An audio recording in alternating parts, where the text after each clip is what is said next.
Tunatambulisha Cypher ambayo wewe pia upo. Leo tunatambulisha ngoma yetu inaitwa Mabii, mradi wetu kabisa. Mradi wako mwenyewe sasa ndio umeanza kuwa kama solo artist ya official kabisa. Japo nilianza muda mrefu kidogo, ila hapa kuingia na mradi ni mara ya kwanza sasa. Okay. Na huko ndani kwenye track tumezungumzia nini hasa? Najua ni michano, okay, lakini kwenye track tumezungumzia design ya haso.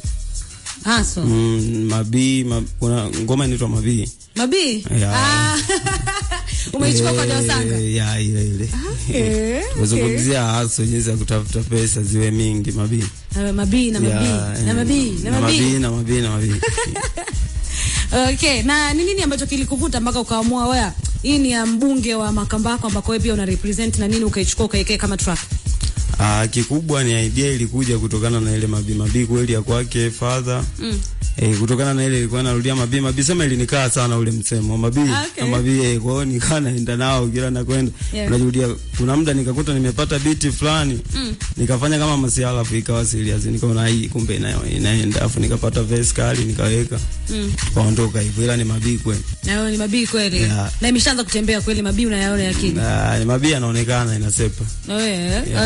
Na nimeambiwa kwamba saizi bwana unajua D-Max atakuwa chini ya record label.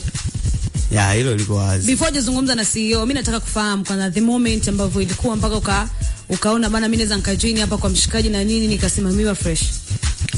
Ilivyokuwa sio kwamba mimi ndo niliamua kwamba sasa nitoke niende mahali au nimfuate labda Mkwizu ndo najua kilichofanya mpaka nifike huko ni kupambana tu, kutokana na hatua moja na mbili, kutokana na ile Makambako Cypher nikafanya kitu ikawa bora, nikarudia tena nikafanya miradi yangu mingine, watu waka appreciate. Bro hapa akakiona nilicho nacho brother Mkwizu. Na unadhani ni ulipo sasa ni sehemu sahihi kwa wewe na career yako? Ni sehemu sahihi kabisa. Kwa nini unapoona hivyo na ni track ya kwanza ndo kwanza mnaanza?